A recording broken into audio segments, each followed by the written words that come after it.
स्वागत है आपका इंडिया डेली में। मैं हूं आपके साथ पलक सहगल और आप देख रहे हैं इंडिया नामा। इंडिया नामा में आज हम बात करेंगे दिल्ली में हुई झमाझम बारिश की।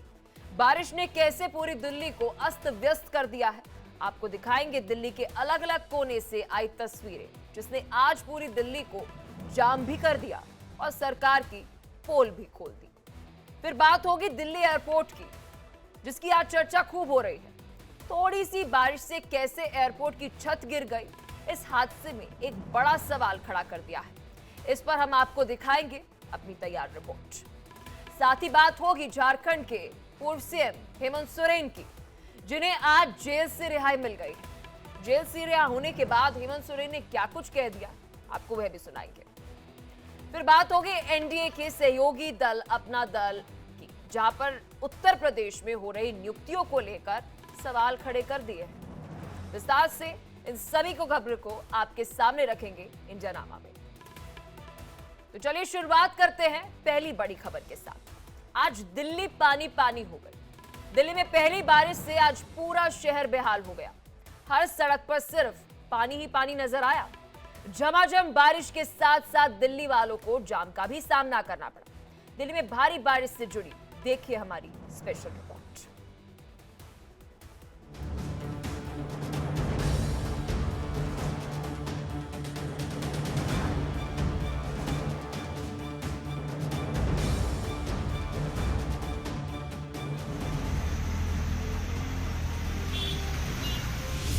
दिल्ली की ये तस्वीरें बताती हैं कि कैसे थोड़ी सी बारिश में राजधानी का बुरा हाल हो गया। मिंटो रोड हर साल की तरह इस साल भी पहली बारिश में डूब गया। आईटीओ का नजारा भी वैसा दिखा जैसा हर साल होता है। सफदरजंग रोड का हाल देखिए, हर तरफ पानी ही पानी, सड़कों पर गाड़ियां फंसी हुई हैं। मूलचंद अंडरपास में तो सब कुछ डूब चुका है। पहली बारिश ने मुसीबत का ट्रेलर दिखाना शुरू कर दिया। वीवीआईपी इलाकों का और भी हाल बुरा है। लोधी स्टेट में समाजवादी पार्टी के सांसद राम गोपाल यादव के घर के बाहर पानी भर गया। उन्हें गोद में उठाकर गाड़ी तक लाया गया। वो गाड़ी में बैठे और संसद भवन गए। और उधर मथुरा रोड पर दिल्ली की जल मंत्री आतिशी का घर भी दरिया से घिर गया। भीषण गर्मी और चिलचिलाती धूप से दिल्ली वाले जल रहे थे। मॉनसून का बेसब्री से इंतजार कर रहे थे, लेकिन दिल में जो डर था वो यही था कि बारिश को आखिर दिल्ली कैसे झेल पाएगी। हुआ भी वही। पहली ही बारिश में दिल्ली पानी पानी हो गई और सारे इंतजामों की पोल खुल गई। मिंटो रोड अंडरपास दरिया में तब्दील हो गया। जहां मैं खड़ा हूं, मेरे घुटने इतना पानी यहाँ लगा है। इससे ज्यादा आगे हम शायद नहीं जा सकते। और आप देख सकते हैं कि जो मिंटो ब्रिज का पुल है, उसके नीचे आपको एक ट्रक फंसा हुआ नजर आएगा।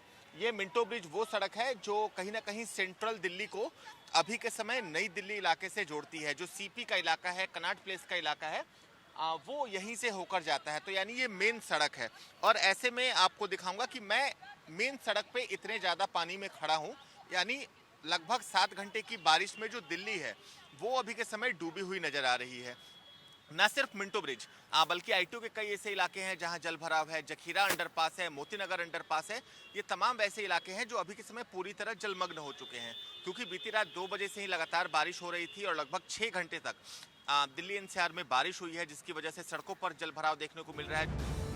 अब देखिए मूलचंद अंडरपास का हाल। गाड़ियां डूबी हुई हैं, हर तरफ पानी ही पानी नजर आ रहा है। सड़कें तो नजर आ ही नहीं रही। परेशानी का आलम यह है कि लोग पानी में डूबकर भी जाने को मजबूर हैं। कई गाड़ियां तो पानी के अंदर ही बंद हो गई। अब ये देखिए दिल्ली का सबसे व्यस्त इलाका आईटीओ। यहां हर साल ऐसी तस्वीर देखने को मिलती है। कुछ भी नहीं बदला। जरा सोचिए, पहली ही बारिश में राजधानी का ये हाल है। अभी तो पूरी बारिश बाकी है। पानी में डूबी गाड़ियां बद इंतजामी की गवाही दे रही हैं। और ये हाल है देश की राजधानी दिल्ली का।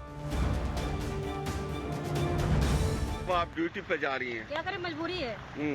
मजबूरी है तो जाना पड़ेगा ना। कहीं न कहीं सरकार को सफाई करना चाहिए ना। सरकार कुछ नहीं करती है। सरकार अपनी जेब भरती है, अपने घर भरता है। हाँ। अपने घर भरता है, घर भर गया, बहुत कुछ है।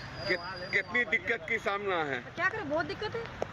बहुत दिक्कत है। पहली बारिश के बारे में बताना चाहूँगा। काफी दिनों बाद ऐसा देखने को मिल रहा है। काफी दिनों बाद ऐसा देखने को मिल रहा है। बताते कि बाप दादों के जमाने पे ऐसा पानी भरा जाता था, लेकिन जब से केजरीवाल ने बोला था कि आओ हम दिल्ली में पानी भरेंगे, तो आप देख सकते हैं कि कमर तक पानी आ गया है, कमर से ऊपर जा रहा है। अब आप ये तस्वीर देखिए, समाजवादी पार्टी के सांसद राम गोपाल यादव को उनके समर्थक गोद में उठाकर गाड़ी में बैठाते हैं। राम गोपाल यादव लोधी स्टेट में रहते हैं और ये भी वीआईपी इलाका है, लेकिन यहाँ पर भी मॉनसून ने इंतजामों का सच बयां कर दिया। असल में एनडीएमसी तैयार नहीं रहता है। इतना लेट बारिश हुई, इसके बाद भी इन्होंने नालियां साफ नहीं की। जहां चौक होता है सारे पुराने कर्मचारियों को मालूम है, अगर उसको साफ कर दें तो कभी ये नौबत ना आए। ये सारे यहाँ बहुत ही, हमारे बगल में नीति आयोग के सदस्य हैं, स्टेट मिनिस्टर का दर्जा है, फिर मंत्री लोग हैं, गृह राज्य मंत्री हैं जिनके अंडर में एनडीएमसी है, और जनरल्स हैं और मंत्री हैं, नेवी के एडमिरल्स हैं, सारे बड़े लोग हैं, लेकिन पानी भर जाता, लोगों को निकलना मुश्किल है। ये दिल्ली का मुंडका इलाका है, यहाँ भी बारिश ने लोगों की मुसीबतें बढ़ा दी हैं। दिल्ली में आपकी सरकार है, लिहाजा बीजेपी ने इस हालात के लिए केजरीवाल सरकार को निशाने पर लिया। बीजेपी के सांसद योगेंद्र चंदोलिया पानी में उतर गए। योगेंद्र चंदोलिया ने पानी में उतरकर हालात बयां किए। मैं इस समय मुंडका में हूँ, इधर राजधानी पायरा के इधर आगे मुंडका है, और आज सुबह से ये पहली मानसून की बारिश है। इस बारिश के अंदर सारे के सारे जो यहाँ पर नाले हैं, उन नालों की सफाई नहीं हुई है, और नालों की सफाई ना होने के कारण पहली मानसून ने आज दस्तक दी है। मानसून नहीं है, ये प्री मानसून है। नाले का, सड़क का और सर्विस लाइन का कोई पता नहीं चल रहा। अब ये तस्वीर देखिए, ये दिल्ली की जल मंत्री आतिशी के घर के बाहर का नजारा है, और यहाँ पर भी पानी ने कब्जा जमा लिया। दिल्ली में जल संकट को लेकर सियासत चरम पर है। मंत्री जी अनशन पर बैठी थी, लेकिन मॉनसून ने कुछ इस तरह आफत का ट्रेलर दिखा दिया कि मंत्री जी का घर दरिया में घिर गया। पहली ही बारिश ने हाईवेज की भी पोल खोल दी। बीजेपी पार्षद रविंद्र सिंह नेगी नाव लेकर निकल पड़े। उनके निशाने पर आपकी सरकार थी। पार्षद साहब तो नाव चलाकर दिल्ली सरकार पर हमला बोलने लगे। आज देख सकते हैं मैं पीडब्ल्यूडी का नाला दिल्ली सरकार का सामने, ये पीडब्ल्यूडी का नाला सारा ओवरफ्लो है। मानसून रहते हुए इन्होंने दिल्ली के नालों की सफाई नहीं कराई, जिसकी वजह से जल भराव की समस्या आ चुकी है। हम सदन में बार बार ये आवाज उठा रहे थे। हमने सदन में कहा, निगम के सदन में, कि नालों की सफाई कराइए, पीडब्ल्यूडी के नालों की सफाई कराइए। अब दिल्ली नगर निगम में आम आदमी पार्टी की सरकार, दिल्ली में आम आदमी पार्टी की सरकार, डबल इंजन की इनकी सरकार, इनको शर्म नहीं आती। दिल्ली के लोग बेहाल हो गए। अब सुबह सुबह सब ऑफिस को जा रहे हैं, पर जल भराव इतना है, किसी की गाड़ी खराब हो रही है, किसी की बस खराब हो रही है, सामने बस खराब है, और इतना बुरा हाल है। इनके मंत्रियों के कान में जू नहीं रह रही। ये लोग पानी सत्याग्रह कर रहे हैं दिल्ली में, शर्म नहीं आ रही, जगह जगह पानी भर रहा है। आजाद मार्केट अंडरपास से भी तस्वीरें हैरान करने वाली हैं। यहाँ एक बस फंस गई, जिसमें कई यात्री सवार थे। स्थानीय लोगों ने रस्सियों की मदद से लोगों को सही सलामत बाहर निकाला। दिल्ली में बदइंतजामी को लेकर सियासत भी तेज हो गई है। बीजेपी केजरीवाल सरकार को घेर रही है, तो सरकार जल्द ही हालात सुधारने की बात कही है। दिल्ली डूब रही है, लेकिन सियासत खूब हो रही है। ये तस्वीरें सरकारों की आपसी खींचतान का नतीजा है। संकट जब भी आता है तो एक दूसरे पर ठीकरा फोड़ने लगते हैं। इस बार भी मॉनसून की एंट्री देर से हुई, लेकिन न तो दिल्ली सरकार तैयार थी, न ही एनडीएमसी और न ही एमसीडी। अभी तो बारिश शुरू हुई है, अब देखिए आगे आगे क्या होता है। दिल्ली का तो लगता है भगवान ही मालिक है। Bureau report, India daily.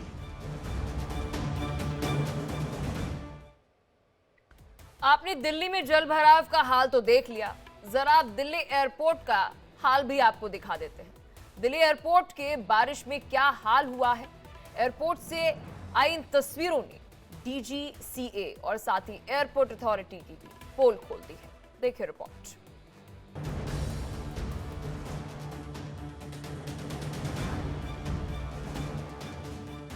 ये तस्वीर शर्मनाक है। ये हादसा दिल्ली एयरपोर्ट पर हुआ, जिसने डीजीसीए और एयरपोर्ट अथॉरिटी की पोल खोलकर रख दी। दिल्ली के सबसे hi tech Indira Gandhi international airport के टर्मिनल 1 की छत गिर गई। इस हादसे में एक कैब ड्राइवर की मौत हो गई, जबकि कई घायल हुए हैं। ऊपर का जो है वो कुछ कोलैप्स हुआ है, उसके वजह से मैक्सिमम फ़्लाइट उन्होंने कैंसिल करा है और कुछ फ़्लाइट होल्ड पे करा हुआ है, लेकिन वो बता नहीं पा रहे कि ये सिचुएशन कब तक क्लियर होंगी।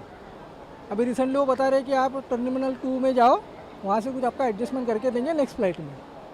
बाकी कोई इन्फॉर्मेशन प्रॉपर मिल नहीं रही है। यहाँ पे एग्जैक्टली ये हुआ कि रूफ़ कोलैप्स हो गई है और 5 सवा 5 बजे के आसपास रूफ़ कोलैप्स हो गई है और कुछ लोगों के साथ में कुछ लोगों का एक्सीडेंट भी हो गया। I think they are saying कि एक आधा बंदे की डेथ भी हो गई है, तो विच इज़ प्रीटी सीरियस।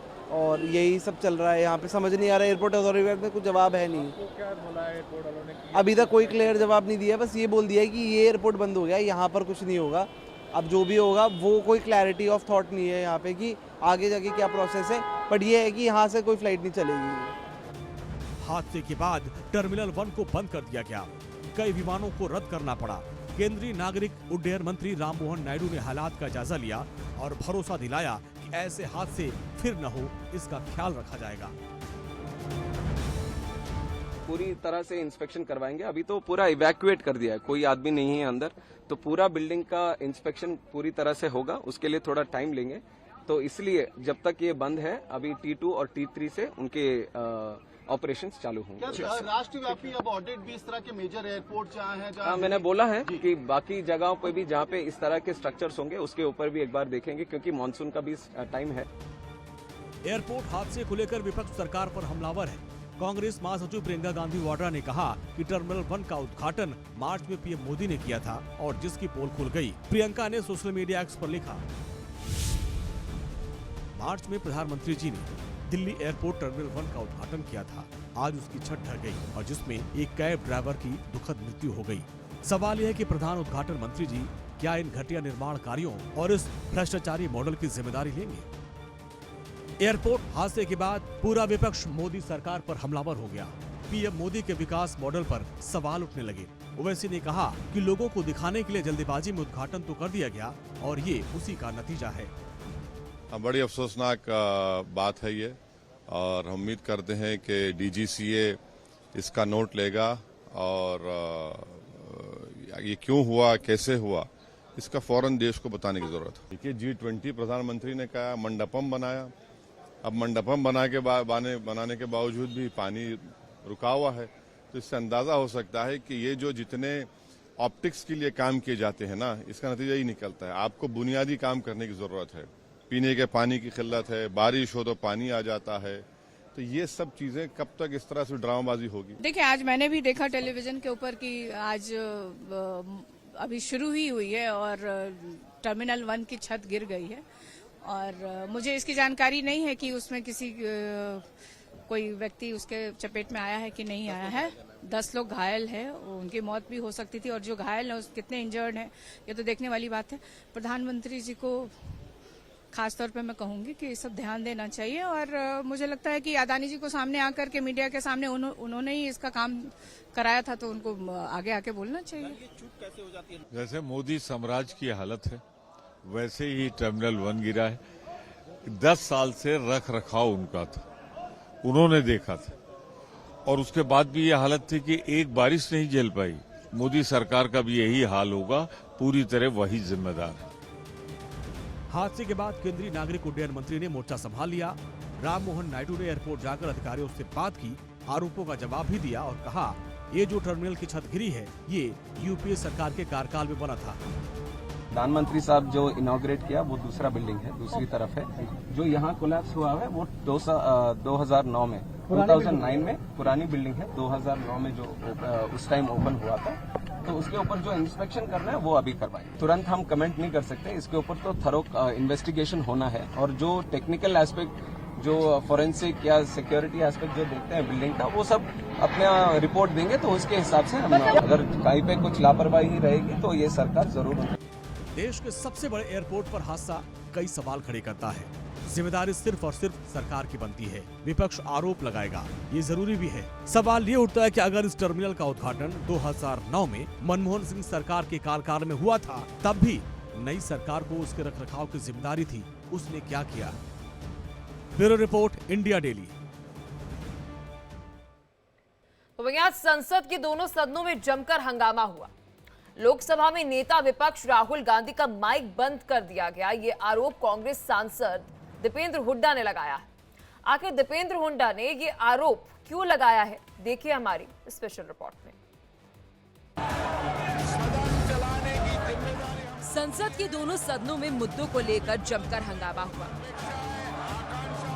इसी हंगामे के बाद कांग्रेस सांसद दीपेंद्र हुड्डा ने आरोप लगाया है कि लोकसभा में नीट पर चर्चा के दौरान राहुल गांधी का माइक बंद कर दिया गया, उनको 1 मिनट नहीं बोलने दिया।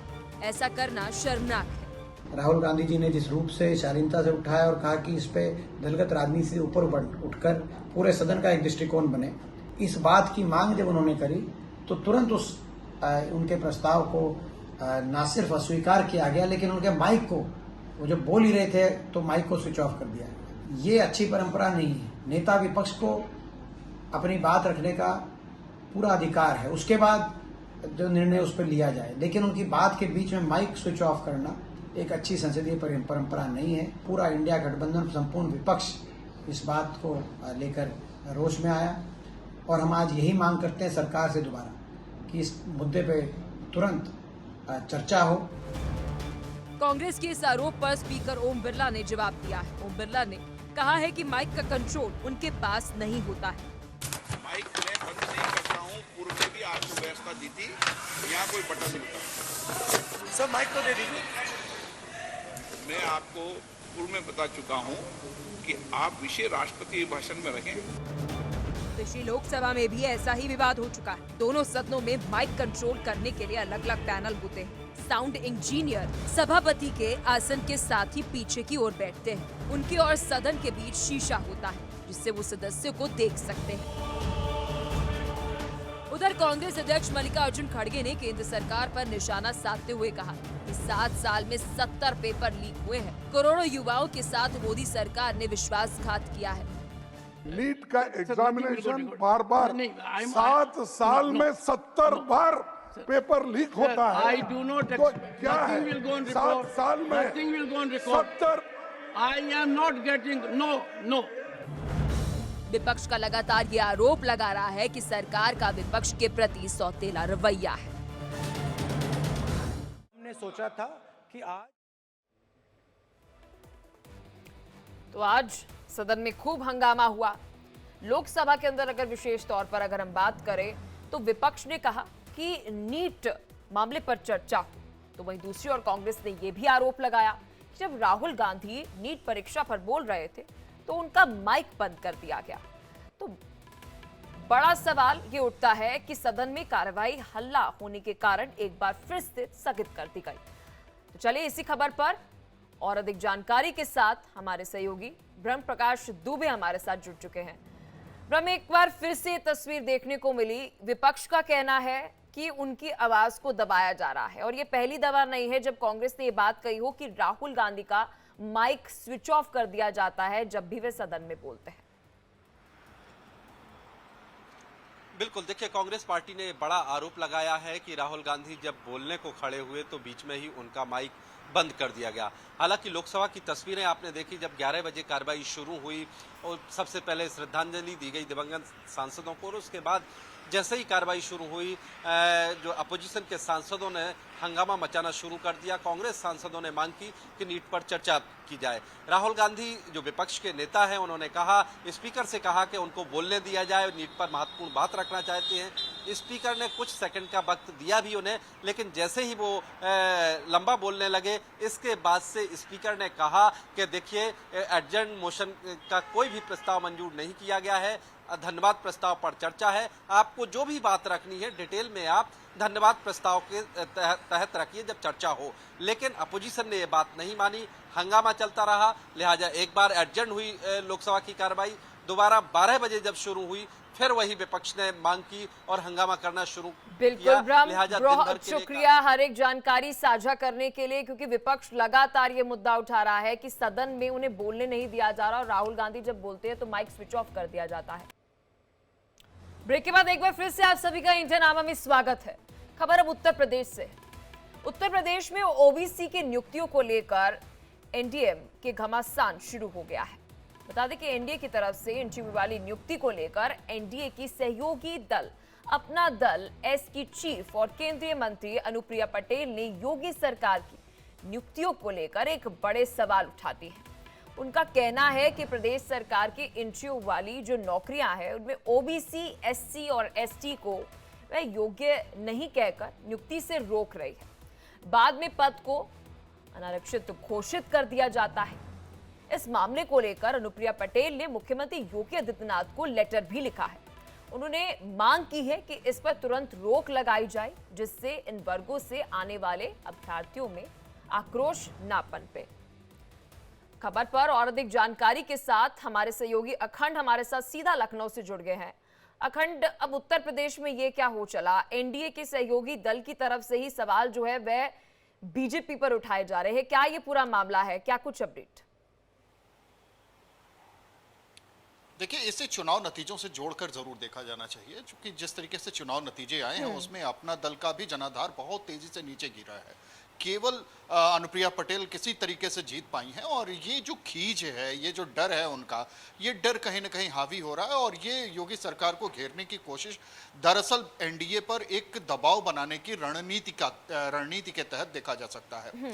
अनुप्रिया पटेल ने इस बार जो मसला उठाया है, ये मसला उत्तर प्रदेश में जो साक्षात्कार के आधारित जो भी नौकरियां हैं, उन नौकरियों भर्तियां हैं, उन भर्तियों में एससी, एसटी, ओबीसी और जो पिछड़ा कोटा जो पूरा मतलब एससी, एसटी और ओबीसी के जो आरक्षण के जो पद हैं, उन आरक्षित पदों पर नॉट फाउंड क्वालिफाइड या इस तरीके से एलिजिबल ये करके उन्हें रोक दिया जाता है, नौकरी में उन्हें जगह नहीं दी जाती और वो जगह दूसरों को यानी कि अनारक्षित कोटे में चली जाती है और वहां पे लोगों को नियुक्ति दे दी जाती है, यानी सामान्य वर्ग के लोगों को उसमें नियुक्ति मिल जाती है। इस बात का आरोप उन्होंने लगाया है। चलिए, बहुत शुक्रिया अखंड, हर एक जानकारी साझा करने के लिए। आप खबर पर बने रहिएगा कि क्या योगी सरकार ने इसे संज्ञान में लिया। अपडेट आपसे लेते रहेंगे और यहाँ रुक रहे हैं एक छोटे से ब्रेक के लिए।